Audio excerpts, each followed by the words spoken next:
نہایت ہی قابل صد احترام جملہ سامعین کرام، ماہ ربیع الاول شریف کی بابرکت گھڑیاں، مبارک ایام، رسول اکرم نور مجسم صلی اللہ علیہ وسلم کی عظمت اور شان کے مختلف انداز میں قرآن اور احادیث سے تذکرے ہو رہے ہیں، ہوتے رہیں گے۔ اسی مناسبت سے قرآن مجید فرقان حمید سے ایک آیہ کریمہ میں نے پڑھنے کا شرف حاصل کیا۔ اس آیت کریمہ میں اللہ تبارک و تعالی نے اپنی شانوں کا ذکر کیا ہے، اپنے بارے فرمایا هو الاول، وہی اول، والآخر، وہی آخر، والظاہر، وہی ظاہر، والباطن، وہی باطن، وَهُوَ بِكُلِّ شَيْءٍ عَلِيمٌ، اور وہی ہر چیز کا علم رکھنے والا ہے۔ یہ جو صفات ہیں یہ ساری کی ساری اللہ کی صفات ہیں، یہ اس کی ذاتی صفات ہیں۔ اول بھی وہی ہے، آخر بھی وہی ہے، ظاہر بھی وہی ہے، باطن بھی وہی ہے۔ کیوں؟ اس لیے کہ جب کچھ نہ تھا رب تو تھا، اس لیے وہ اول ہے۔ کل من علیہا فان ویبقی وجہ ربک ذو الجلال والاکرام، جب سب کچھ فنا ہو جائے گا تو وہ ذوالجلال پھر بھی باقی ہوگا، یہ اس کا آخر ہے۔ جب کچھ نہ تھا تو وہ تھا، یہ شان اولیت ہے۔ جب سب کچھ مٹ جائے گا، ختم ہو جائے گا، رب پھر بھی ہوگا، یہ اس کی شان آخریت ہے۔ والظاہر والباطن، وہ ظاہر بھی ہے۔ رب کی شان ظاہر یہ ہے، حدیث قدسی ہے، رسول اکرم صلی اللہ علیہ وسلم نے فرمایا، اللہ فرماتا ہے کنت کنزا مخفیا فاحببت ان اعرف فخلقت الخلق، اللہ فرماتا ہے میں چھپا ہوا خزانہ تھا، میں نے چاہا کہ میں اپنی پہچان کرواؤں تو فخلقت الخلق، میں نے خلق کو پیدا کیا۔ ساری کائنات، ساری مخلوق خدا کی پہچان ہے۔ قدرت کے کارخانے سے بننے والی ہر چیز، خواہ جمادات ہوں، نباتات ہوں، حیوانات ہوں یا انسان ہوں، نورانی مخلوق ہو یا حیوانی مخلوق، فرش پہ بسنے والے ہوں یا عرش کے باسی، بول سکتے ہوں یا نہ بول سکتے ہوں، عقل و فطرت رکھتے ہوں یا نہ رکھتے ہوں، پوری کائنات میں جدھر دیکھے خدا کی قدرت اور اس کی ذات سامنے آ جاتی ہے۔ ہر چیز پہ اللہ کی پہچان اس نے رکھی ہے، اس لیے فرمایا میں تو چھپا خزانہ تھا، میں نے جانا اور پہچانا اور سمجھا، میں نے چاہا کہ میں اپنی پہچان کراؤں تو میں نے خلق بنایا۔ آج دریاؤں میں جائیں، پہاڑوں میں جائیں، سمندروں کی سیر کریں، باغات کی چہل قدمی کریں، جدھر رخ کریں آپ مختلف پھول دیکھیں گے، مختلف پھل دیکھیں گے، جدھر دیکھیں گے ہر چیز کو دیکھ کے آدمی کی زبان پہ بے ساختہ نکل جاتا ہے یہ سب کچھ اللہ کی قدرت کا نظارہ۔ دیکھنے والا دیکھتا تو پھل ہے، یاد خدا آتا ہے۔ نظارہ کرنے والا نظارہ پھولوں کا کرتا ہے، پر پھولوں کی وہ خوبصورتی دیکھ کے کہہ اٹھتا ہے اس کو بنانے والا کتنا حسین ہوگا۔ دیکھتا خلق کو ہے، سمجھ خالق آ رہا ہے۔ تو یہ رب نے اپنا ظاہر کا مختلف رنگ بچھایا ہے پوری دنیا میں، اس کو دکھا کے اپنی معرفت کا راستہ بتایا۔ یہ رب کا ظاہر پڑا، اور رب کی ایک شان باطن بھی ہے، وہ جو چھپا خزانہ تھا وہ بھی ایک حقیقت ہے۔ آپ دیکھیں، اسی مثال کو میں آگے بڑھا تو یہ بات بھی سمجھ آ جائے گی۔ رب کا باطن کیا ہے؟ رب کا باطن یہ ہے، دیکھنے میں چیز ایک جیسی ہوتی ہے، اندر سے چیز مختلف ہوتی ہے۔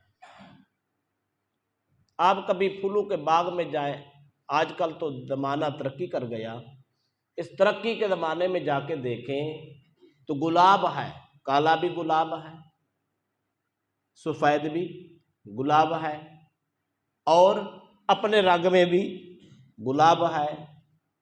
تین گلاب ہیں، نام گلاب ہے، بیجنے والے نے گلاب ہی بیجا ہے، اور وہ کہتا ہی گلاب ہے، پر گلاب کو جب دیکھتے ہیں، دیکھنے میں پتیاں ایک جیسی ہیں، رنگ مختلف ہیں۔ کبھی اس کو اٹھا کے سونگھیں تو سونگھنے میں خوشبوئیں مختلف ہیں۔ ہے گلاب، چمیلی دیکھ لیں کئی قسموں میں ہے۔ آپ پھلوں کے باغ میں چلے جائیں، آپ کہیں آم کا باغ دیکھیں، آم جیسا آم ہے، پودا ایک جیسا ہے، پتے ایک جیسے ہیں، تنا ایک جیسا ہے، پھل جو اوپر لگا ہے وہ سب ایک جیسا ہے، لیکن جب اس کو توڑ کے انسان کھاتا ہے اس کا ذائقہ اور ہے، اس کا ذائقہ اور ہے۔ اس کا مطلب یہ ہے، یہ اندر ذائقے کون بھر رہا ہے؟ وہ جو باطن کی شان رکھتا ہے وہی رنگ بھی بھر رہا ہے، وہی ذائقے بھی۔ آپ کبھی انار کے باغ میں جائیں، بوٹا ایک طرح کا ہے، پودا ایک جیسا ہے، اور انار کے پھلوں کا رنگ ایک جیسا ہے، ڈیزائننگ ایک جیسی ہے۔ آپ ایک بوٹے سے پھل لیں، اس کو توڑیں تو رنگ سفید ہے، دوسرے سے لیں اس کو توڑیں تو رنگ کالا ہے، تیسرے سے جا کے توڑیں اور اس کو کھولیں تو رنگ اس کا سرخ ہے۔ اب اس کو کھانا شروع کر دیں، پہلے کو کھائیں تو اس کا ذائقہ اور ہے، دوسرے کو کھائیں تو وہ کھٹا ہے، تیسرے کو کھائیں تو بڑا ہی میٹھا ہے۔ آدمی جب یہ دیکھتا ہے تو کہہ اٹھتا ہے، واہ مولا تیرا رنگ، ظاہر ایک جیسا ہے اندر مختلف ہے۔ تو اللہ پاک نے ظاہر میں بھی اپنی شان دکھائی، باطن میں بھی اپنی شان دکھائی، اس لیے اس نے کہا ظاہر بھی میں ہوں، باطن بھی میں ہوں۔ رہ گیا وہ ہر شے کو جانتا ہے، اپنے ذاتی علم سے، اپنی قدرت سے، اپنے کمال سے، کوئی چیز کائنات میں ایسی نہیں ہے جو اس کے علم میں۔ یہ ساری شانیں خدا کی ہیں۔ محقق علی الاطلاق شیخ عبدالحق محدث دہلوی رحمت اللہ تعالیٰ علیہ فرماتے ہیں یہ ساری آیت اور اس میں جتنی شانیں بیان ہوئی ہیں، یہ ساری حمد خدا کی ہے، نعت مصطفیٰ، یہی صفات مصطفیٰ کی ہیں۔ میں آپ سے پوچھنا چاہتا ہوں، ایسا ہوتا نہیں ہے ایک آدمی کی صفات اگر ہم سمجھیں یا کوشش کریں یا جانیں کہ جو آدمی دوسرے میں صفات ہے وہی اس میں بھی ہو، جو اس میں خوبیاں ہیں وہ دوسرے میں بھی، ایسا کبھی نہیں ہوتا۔ وہ اس کی صفات الگ ہوتی ہیں، جس کی صفات الگ ہوتی ہیں، اس کے اخلاق الگ ہوتے ہیں، اس کے اخلاق الگ ہوتے ہیں، اس کی بول چال الگ ہے، اس کی بول چال الگ ہے، انداز زندگی اس کا الگ ہے، اس کا الگ ہے، چلن چال اس کا الگ ہے، اس کا۔ آپ کسی چیز کو دیکھ لو، جانوروں کی ساری قسمیں دیکھ لو، دیکھنے میں ساری بھینسیں ہیں لیکن خوبیاں الگ الگ ہیں۔ انسانوں کو دیکھیں، دیکھنے میں انسان ہیں پر شکلیں مختلف ہیں، عادتیں مختلف ہیں، انداز مختلف ہیں، بول چال مختلف ہیں، اور گفتگو کے اس کا لہجہ بھی مختلف ہے، چاشنی بھی مختلف ہے، اس کی گفتگو میں جو انداز گفتگو ہے اس میں جو لذت ہے وہ بھی مختلف ہے۔ اور بھائی جب اتنی اختلاف ہے، حتیٰ کہ اگر آپ دیکھیں سارے انسان ہی ہیں نا، حضرت انسان ہے، دو آنکھیں، دو کان، دو ہاتھ دو پاؤں رکھتا ہے، ایک جیسا وجود رکھتا ہے، لیکن جب شکل میں دیکھتے جائیں اور اپنی نگاہیں پھیرتے جائیں تو شکلیں سب کی مختلف ہیں، کہیں کہیں جڑوے ہوتے ہیں، کہیں کہیں ایک جیسے ہوتے ہیں، اور بھائی 100 بار ایک جیسے ہوں، 100% ایک جیسے ہوں، پھر بھی مختلف ہوتے ہیں۔ دیکھنے والا دیکھے کہ ایک جیسے ہے، پھر بھی اس میں اختلاف ہے۔ میری طرف دیکھیں، کہیں نہ نظر آئے نا، یہ جو انسان کا انگوٹھا ہے نا، انگوٹھے کا نقش جو ہے، رب نے ساری کائنات کو بنایا ہے، انگوٹھے کا نقش بھی ایک جیسا نہیں۔ تو جب ایک مخلوق کا مخلوق جیسی صفات نہیں ہے تو مصطفیٰ کی خدا جیسی صفات کیسے ہو سکتی؟ عقل تسلیم نہیں کرتا۔ لیکن محقق علی الاطلاق سیدنا عبدالحق محدث دہلوی رحمۃ اللہ تعالی علیہ نے اس کو بیان کیا ہے تو انسان کا ذہن دوڑا، اس نے کہا یہ کیسے ہو سکتا ہے؟ انہوں نے کہا بات سنیں، اگر ہماری عقل قبول کرے یا نہ کرے، محمد عربی کی حدیث قبول کرے۔ یہ صفات خدا کی بھی ہیں، یہ صفات مصطفیٰ کی بھی۔ خدا کی صفات یہ ہیں کہ وہی اول ہے، وہی آخر ہے، وہی ظاہر ہے، وہی باطن ہے۔ تو حدیث کہتی ہے اول ما خلق اللہ نوری، فرمایا وہی خدا بھی اول ہے اور اس کی تخلیق سے مصطفیٰ بھی ہے۔ کسی کا ذہن مانے نہ مانے، حدیث تو مانتی ہے۔ جب حدیث مانتی ہے تو پھر اس کا مطلب ہے وہ بھی اول ہے، یہ بھی، اور سب کچھ ختم ہو جائے گا، رب باقی ہوگا، وہ آخر بھی ہوا۔ میرے نبی نے فرمایا انا خاتم النبیین لا نبی بعدی، فرمایا میں بھی سب سے آخری، آخر بھی ہوئے۔ اسی طرح مصطفیٰ کی کچھ صفات ظاہری ہیں اور کچھ صفات باطنی ہیں۔ ظاہری صفات تو یہ ہیں، دیکھنے والے نے دیکھا وہ بھی انسان ہے، ہم بھی انسان ہیں، ان کی بھی دو آنکھیں، ہماری بھی دو آنکھیں، ان کے بھی دو ہاتھ، ہمارے بھی دو آنکھ، انہوں نے بھی شادی کی، ہم بھی شادی کرتے ہیں، ان کی بھی اولاد ہوئی، ہماری بھی اولاد ہے، اور ہم بھی کھانے کے محتاج، وہ بھی کھانے کے محتاج، اور ہم بھی چلتے ہیں، وہ بھی چلتے ہیں، بازار ہم بھی جاتے ہیں، بازار نبی بھی جاتے ہیں۔ دیکھنے والوں نے دیکھا تو لوگوں کو مغالطہ لگ گیا، انہوں نے کہا وہ تو ہمارے جیسے ہیں۔ جب یہ مغالطہ لگا تو آواز آئی، لوگوں میرے نبی کا ایک ظاہر ہے اور ایک نبی کا باطن ہے۔ اللہ نے فرمایا دیکھو، ہاتھ تمہارے بھی دو ہیں، ہاتھ میرے محبوب کے بھی دو ہیں، تمہارے ہاتھ 1,00,000 بار اٹھے چاند 2 ٹکڑے نہیں ہوتا، میرے نبی کا اشارہ آ جائے تو چاند 2 ٹکڑے ہو جائے۔ یہ حقیقت ہے۔ فرمایا تم 1,00,000 بار کہتے پھرو سورج واپس لوٹائے، کبھی نہیں لوٹتا، میرے نبی کا اشارہ جائے، ہاتھ اٹھ جائے تو رب ڈوبا ہوا سورج واپس لوٹا دیتا۔ فرمایا تمہاری خواہش ہو کہ تمہاری طرف درخت چل کے آئے، قیامت تو قائم ہو سکتی ہے، تمہاری طرف درخت چل کے نہیں آ سکتے، میرا نبی قاصد بھی بھیجے تو درخت چل کے کلمہ پڑھ کے گواہی دیتے ہیں کہ آپ اللہ کے رسول۔ لوگوں کو مغالطہ لگا، لوگ کہنے لگے وہ تو ہماری مثل ہیں۔ اللہ فرماتا ہے وہ تمہاری مثل نہیں ہے، ظاہر مصطفیٰ رکھتا ہے پر حقیقت تو نے دیکھی ہی نہیں ہے۔ ہم بھی کھانا کھاتے ہیں، نبی بھی کھانا کھاتا ہے، فرق اتنا ہے ہم کھانا کھائیں، خدا جانے کھانا توبہ کرتا ہوگا، میں کس کے منہ اور کس کے پیٹ میں جا رہا ہوں۔ نبی جب کھانا کھاتے تو لقمہ بھی تسبیح پڑھتا تھا، مالک تیرا شکر ہے تو نے اپنے محبوب کا مجھے لقمہ بنا دیا۔ تو فرق ہے، نبی کا ظاہر موجود ہے، نبی کا باطن بھی موجود ہے، یہ دونوں صفات مصطفیٰ کی۔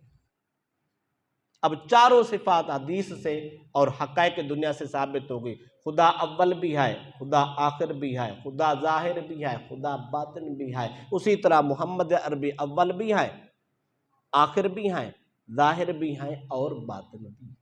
کوئی کہہ سکتا ہے فرق سمجھ نہیں آیا، یہ فرق سمجھ واضح ہے، وہ بنانے میں اول، یہ بننے میں اول، وہ سجانے میں اول، یہ سجنے میں اول، وہ بھیجنے میں اول، یہ آنے میں اول، وہ رحمت بنانے میں اول، یہ رحمت بن کے آنے میں اول، اور وہ ختم نبوت کا تاج پہنانے میں آخر، یہ ختم نبوت کا تاج پہن کے آنے میں آخر، اور وہ ظاہری صورت سجانے میں آخر، اور یہ ظاہری صورت لے آنے میں آخر۔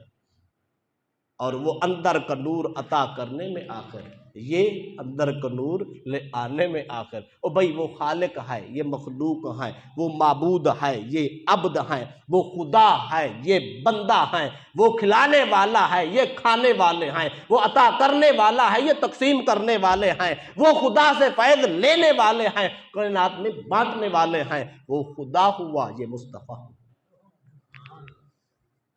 خدا کی شانیں بھی یہی ہیں، مصطفیٰ کی شانیں بھی یہی ہیں، بس فرق اتنا ہے اس کی ذاتی ہیں، اس کی صفاتی۔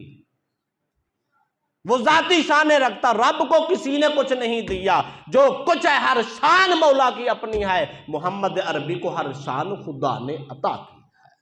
تو اول بھی ہوا، آخر بھی ہوا، مصطفیٰ ظاہر بھی ہوئے، باطن بھی۔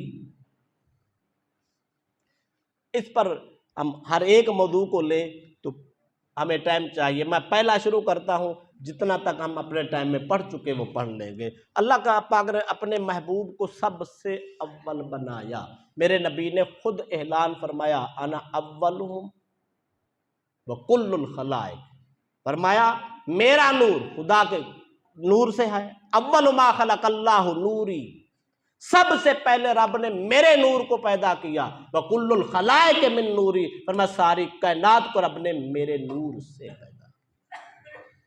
مصطفیٰ پہلے، باقی مخلوق بعد۔ اگر اس کا لفظی معنی کرے تو معنی بنتا ہے سب سے پہلے۔ یہ سب کیا ہے؟ سب کا دائرہ کار کیا ہے؟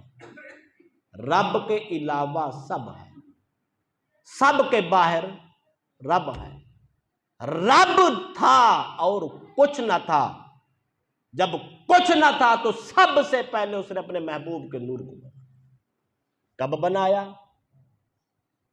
اس وقت بنایا نہ زمان تھا نہ زمین تھی، نہ مکان تھا نہ مکین، نہ شرق تھا نہ غرب تھا، نہ شمال تھا نہ جنوب تھا، نہ یہ جہاں تھا نہ وہ جہاں تھا، نہ عرش تھا نہ یہ فرش تھا، نہ تو تھا نہ میں تھا، نہ یہاں تھا نہ وہاں تھا، نہ کوئی نوری تھا نہ کوئی ناری تھا، نہ کوئی نبی تھا نہ کوئی ولی تھا، حتیٰ کہ یوں کہیں نہ فرشتے تھے نہ غلمان تھے، نہ جنت تھی نہ دوزخ تھا، کچھ نہ تھا، حتیٰ کہ نہ انبیاء تھے نہ نبی جین تھے، نہ شہداء تھے نہ اولیاء تھے، نہ کوئی صالحین تھے نہ کوئی کاملین تھے، کوئی نہ تھا، پر نور مصطفیٰ اس وقت بھی موجود تھا۔ اگر یوں کہیں تو وہ سب سے پہلے تھا، وہ عرش سے بھی پہلے، فرش سے بھی پہلے، فرشتوں سے پہلے، جبریل سے پہلے، میکائیل سے پہلے، اسرافیل سے پہلے، عزرائیل سے پہلے، بلکہ آدم سے پہلے، جناب نوح سے پہلے، حضرت شیش سے پہلے، ابراہیم خلیل اللہ سے پہلے، اسماعیل ذبیح اللہ سے پہلے، وہ جناب داؤد و زکریا سے پہلے، وہ جناب موسیٰ و عیسیٰ سے پہلے، وہ جناب عبد مناف سے پہلے، جناب ہاشم سے پہلے، حضرت عبد المطلب سے پہلے، جناب عبداللہ سے پہلے۔ اگر یہ بات کو سمجھنے والا ہو تو میں پوچھنا چاہتا ہوں کہ ہمارے ہاں بھی رواج یہی ہے، پوری کائنات میں رواج یہی ہے کہ باپ پہلے ہوتا ہے، اولاد بعد میں ہوتی ہے، دادا پہلے ہوتا ہے، پوتا بعد میں ہوتا ہے۔ یہ عجیب ایک موقع ہے، دادا بعد میں آیا ہے، پوتا پہلے آ گیا ہے، باپ بعد میں آیا ہے لیکن بیٹا پہلے آیا ہے۔ اصل بات اس کی یہ ہے، یہ بشریت کی بات نہیں ہے، یہ مصطفیٰ کی نورانیت کی بات۔ بشریت مصطفیٰ آخر ہے، نور مصطفیٰ اول ہے۔ فرمایا یہ اس وقت تھا جب کچھ نہ تھا۔ تو اس وقت کیا تھا؟ بس اس وقت ایک منظر تھا، ایک خدا تھا، دوسرا کوئی نہ تھا۔ تو جب رب نے چاہا تو اس نے سب سے پہلے نور مصطفیٰ کو تخلیق فرمایا۔ یہ جملہ قابل غور ہے۔ جب رب تھا تو اور دوسرا نہ تھا، جب اس نے نور مصطفیٰ کو بنایا تو پھر دوسرا تو تھا، کوئی تیسرا نہ تھا۔ تو یہاں بہت بریک سی بات ہے، لطیف سی بات ہے صاف ظاہر ہے ہر ہونے والی چیز کے لیے کوئی جگہ ہونی چاہیے، کوئی سپیس ہونی چاہیے۔ او بھائی کوئی بھی چیز ہو اس کو کہیں رکھا تو جاتا ہے نا، اگر کتاب رکھنی ہو تو اس کو رحل کی ضرورت ہے، کہیں بیٹھنا ہو تو جگہ کی ضرورت ہے۔ او بھائی ہر چیز کے لیے جگہ کی ضرورت ہے۔ ابھی تو جگہ بنی نہ تھی، یہ زمین بنی نہ تھی، آسمان بنا نہ تھا، یہ شرق غرب دائیں بائیں کوئی سمت نہ تھی، سوا رب کے تو کچھ تھا نہیں۔ جب کچھ نہ تھا تو نور مصطفیٰ تھا۔ سوال یہ ہے رکھا کہاں؟ رب نے بنا کے رکھا کہاں؟ کچھ ہوتا تو پھر، میں عام مثال دیتا ہوں، یہ ہمارے سر پہ تاج ہے، یہ تاج شریعت ہے، یہ عام تاج نہیں ہوتا۔ بالفرض اگر کوئی مانگنے آئے تو بندے کو دیکھ کے میں سمجھوں کہ یہ بندہ قدردان ہی نہیں ہے، وہ کہے کہ مجھے اپنا تاج دے دے تو میں تو نہیں دیتا، لیکن حجت قائم کرنے کے لیے میں کہتا ہوں کہ اس کو ٹالوں گا، وہ کہتا ہے دے دو، میں پوچھتا ہوں رکھے گا کہاں؟ کہتا ہے گھر رکھوں گا۔ اگر میں کہوں کہ گھر نہ ہو تو پھر، کہتا ہے الماری میں رکھوں گا۔ وہ بابا الماری نہ ہو تو پھر، کہتا ہے لاکر میں رکھ لیتا ہوں۔ جی لاکر نہ ہو تو پھر، کہتا ہے صندوق میں رکھ لیتا ہوں۔ اور بابا صندوق ہی نہ ہو تو پھر، کہتا ہے نانیال میں رکھ لوں گا۔ اور بھائی نانیال تیرے نہ ہو تو پھر، کہتا ہے دادیال میں رکھ لوں گا۔ اگر دادیال نہ ہو تو پھر، کہتا ہے سسرال میں رکھ لوں گا۔ اور بابا جی سسرال نہ ہو تو پھر، مثال میں نے اس لیے دی ہے بات سمجھ آ جائے۔ او بھائی جب تک رکھنے کی جگہ نہ ہو تو کچھ دیا نہیں جاتا، بنایا نہیں جاتا۔ جب نور مصطفیٰ بنا ابھی تو کوئی جگہ نہ تھی، تو سوال یہ ہے جب اس نے بنایا تو رکھا کہاں؟ جواب آتا ہے کہ یہ نور ہے، نور کو جگہ کی ضرورت نہیں ہوتی، بلکہ یہ نور جس کو مل جاتا ہے رب اس کو جگہ عطا کر دیتا ہے۔ جس کو نور نصیب ہو جاتا ہے اللہ اس کو عزت عطا کر دیتا ہے۔ یہ تو جس کو ملتا جائے گا اس کو مقام ملتا جائے گا، سٹیٹس مل جائے گا، اس کو عزت مل جائے گا، اس کو سب کچھ مل جائے گا۔ فرمایا یہ نور ہے، نور کو جگہ نہیں ہے۔ لیکن ہمارے سمجھنے کے لیے سوال پھر بھی وہی ہے، مالک نے جب نور مصطفیٰ کو بنایا تو پھر رکھا؟ جواب ایک ہی بن سکتا ہے، اس کے علاوہ کوئی جواب ہی نہیں ہے۔ جواب یہ ہے، اس نے کہا اے انسان میں نے جب اپنے محبوب کا نور بنایا تو میں نے کہیں رکھنے کے لیے تو بنایا ہی نہیں تھا، میں نے بنایا ہی اپنے لیے تھا، اس لیے اپنے ہی پاس رکھا، اپنے قرب خاص میں رکھا۔ کیوں رکھا؟ وجہ اس کی یہ تھی، فرمایا اس لیے رکھا کہ میں نے چونکہ اپنے ہی لیے بنایا تھا، اپنے ہی پاس رکھا۔ رکھنے کا مطلب یہ تھا میں رب چاہتا تھا محبوب میں بنانے والا ہوں، تو بننے والا ہے، میں سنوارنے والا ہوں، تو سنورنے والا ہے، میں چمکانے والا ہوں محبوب تو چمکنے والا ہے، میں تجھے سجانے والا ہوں تو سجنے والا ہے۔ اب میں تجھے دیکھنا چاہتا ہوں تو مجھے دیکھ لے۔ فرمایا میں تجھے دیکھوں تو مجھے دیکھے، اسی کو محبت کہتے ہیں۔ تو مجھے دیکھ میں تجھے دیکھوں، اسے پیار کہتے ہیں۔ تو مجھے دیکھے میں تجھے دیکھوں، اسے عقیدت کہتے ہیں۔ فرمایا محبوب بس میں نے بنا دیا ہے، تو بن کے آ گیا، اب تو مجھے دیکھتا رہے میں تجھے دیکھتا رہوں، میں مشیت سے دیکھوں گا تو طبیعت سے دیکھے، کیا ہوگا؟ مولا راز کیا ہے؟ فرمایا راز یہ ہے میں یہ چاہتا تھا یہ محبوب میرا ہے، میں دیکھوں اور کوئی دیکھے ہی نہ، اور پھر میرا محبوب مجھے اس انداز میں دیکھے جس انداز میں اور کوئی دیکھ ہی نہ پائے۔ اتنی خاصیت سے رکھا، پھر میں خود بنایا، اس کو سجایا، سجا کے اپنے پاس رکھا، وہ مجھے دیکھتا میں اسے دیکھتا۔ جب یہ دیکھنے دکھانے کا مسئلہ رہا پھر اس کی رحمت کو جوش آیا، اس نے کہا اتنا کریم جو محبوب بنایا، اتنا حسین جو محبوب بنایا، اتنا شفیق محبوب بنایا، اتنا اعلیٰ اخلاق والا محبوب بنایا، اتنی شفقتوں والا محبوب بنایا، کہیں کرم نہ کماؤں اجڑی قوم کو عطا کر دوں۔ رب نے 12 ربیع الاول کی صبح کو وہ جو اپنے لیے بنایا تھا اس گناہگار امت کو عطا فرما دیا۔ لوگ ایسے نہیں جشن کرتے، لوگ ایسے نہیں خوشیاں کر رہے، دنیا ایسے نہیں جھنڈیاں لگا رہی، لوگ ایسے نہیں کمکمے لگا رہے، دنیا نے ایسے نہیں سینوں پہ نالین مبارک لگا کے سجایا ہوا، گھروں کو ایسے نہیں سجایا ہوا۔ جس نے جانا ہے، جس نے پہچانا ہے، جو قدردان تھا اس کو پتا چلا، اس نے کہا جس نے اپنے لیے بنایا تھا وہ اپنے پاس رکھتا تو کوئی پوچھ نہیں سکتا تھا، اس نے اتنا کرم کمایا، ہمیں اپنا محبوب عطا فرمایا۔ ہم اس محبوب کی آمد کی خوشی نہ کریں تو اور کریں کیا؟ ہم کر کیا سکتے ہیں؟ اور کچھ نہیں کر سکتے، کم از کم اس مصطفیٰ کی آمد کی خوشی تو کر سکتے ہیں نا۔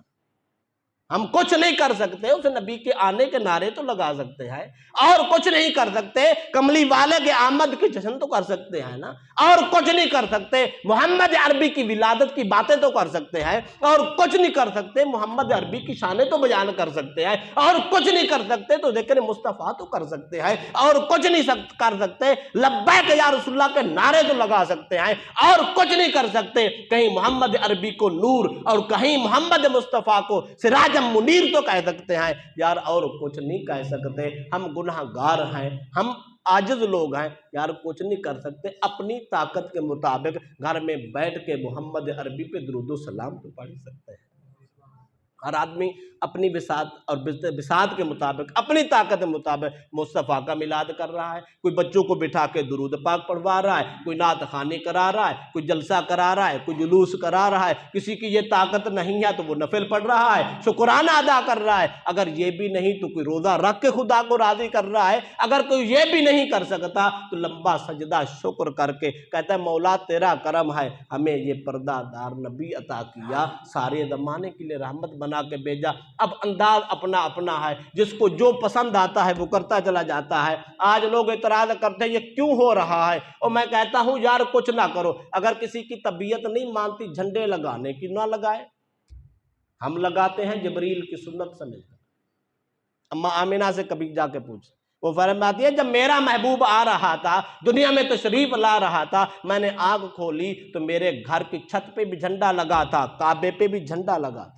ایک اور حدیث پڑھو تو میرے نبی نے فرمایا جب میری پیدائش ہوئی تھی، ایک جھنڈا رب نے شرق میں لگوایا تھا، ایک غرب میں لگوایا تھا، ایک کعبے کی چھت پہ لگوایا تھا۔ آنے والوں کو بتایا لوگوں یہ آنے والا جوان عام جوان نہیں ہے، یہ میرا محبوب ہے۔ جھنڈا مشرق میں لگا کر یہ علامت ہے میرے نبی کی حکومت و رسالت مشرق تک بھی جائے گی۔ مغرب میں لگا کے بتایا میرے نبی کی رسالت و نبوت کا جھنڈا مغرب میں بھی گاڑا جائے گا، اور میرے نبی کا گھر بھی مکہ میں ہوگا، در بھی مکہ میں ہوگا۔ انہوں نے وہاں لگا کے بتایا جہاں بھی جھنڈا مصطفیٰ کا ہے، قیامت تک جھنڈا مصطفیٰ کا ہی چلتا رہے گا۔ اگر کوئی کرتا ہے تو سنت جبریل ادا کرتا ہے، کوئی لگوا رہا ہے تو سنت خدا لگوا رہا ہے۔ اگر کوئی آدمی یہ کہے یہ کمکمے، یہ جھنڈیاں، یہ فلاں، او بابا کچھ نہ کہو، جا کے جناب آمنہ سے پوچھو۔ آپ فرماتی ہے جب میرے گھر میں میرا محبوب آنا تھا نا، چونکہ رات کا وقت تھا، رب نے آسماں کے ستاروں کو زمین پہ اتارا، عرب کی سرزمین پہ اتنی روشنی ہوئی۔ حضرت آمنہ فرماتی ہے ستارے اتنے قریب آ گئے، مجھے خدشہ ہونے لگا یہ کہیں میرے گھر پہ اوپر گر نہ جائے۔ اور جس گھر میں چراغاں خدا کرتا ہے، آج گناہگار امتی اگر نبی کی اس آمد پہ خوشی کر کے گھر میں چراغاں کرے تو کون سا اعتراض ہے؟ ہاں پھر بھی میں گنجائش دیتا ہوں اگر کسی کو نہیں ہے پسند تو اس کا نصیب اپنا ہے، نہ لگاؤ چراغاں، نہ کرو، کوئی مسئلہ نہیں ہے۔ جھنڈیاں نہیں لگانی تو نہ لگاؤ، جھنڈا نہیں لگانا تو نہ لگاؤ، کم از کم میرے نبی نے روزہ تو رکھا ہے نا، وہ 12 ربیع الاول کا روزہ رکھ کے ہی مصطفیٰ کا میلاد منا لو، نفل پڑھ کے میلاد منا لو۔ جب مصطفیٰ قرآن لے کر آئے، قرآن لے آ کے کو میلاد منا لو۔ اور کہیں تو محمد عربی کچھ نہ کرو یار، اگر 5 وقت کی نماز نصیب نہیں ہے تو 12 ربیع الاول کو سچے دل سے توبہ کر کے وعدہ کرو مولا میں میلاد النبی کا صدقہ جو سیرت میرا نبی لے کر آیا ہے اس سیرت کے تحت میں آج سے زندگی کے آخری لمحہ تک 5 وقت کی نماز پڑھوں گا۔ آؤ خدا سے وعدہ کرو، جس نے داڑھی نہیں رکھی رب سے وعدہ کر لے میرے نبی کی سنت میں محمد عربی کی سنت۔ یار کچھ نہیں کر سکتا، کم از کم کچھ لوگ میلاد کے قائل ہیں، کچھ لوگ نہیں ہیں قائل، کچھ سیرت کی بات کرتے ہیں۔ میں کہتا ہوں جو سیرت کی بات کرتے ہیں آؤ آج وعدہ کر لو میلاد النبی کا صدقہ، سچ بولنا شروع کر دو، میرے نبی کی سنت ہے، میرے نبی کی سیرت ہے، امانت کے امین بن جاؤ، میرے نبی کی سیرت ہے. اور یار اگر میلاد نہیں مناتے تو کوئی حرج نہیں ہے، محمد عربی کے انداز اپنا لو تو یہی بڑا میلاد ہے. اور جس کو جو پسند ہے اپنے گھروں میں کریں، اپنے گلیوں میں کریں، اپنے محلوں میں کریں، اپنے وطن میں کریں، اپنی وسعت مطابق سب محمد عربی کی خوشی میں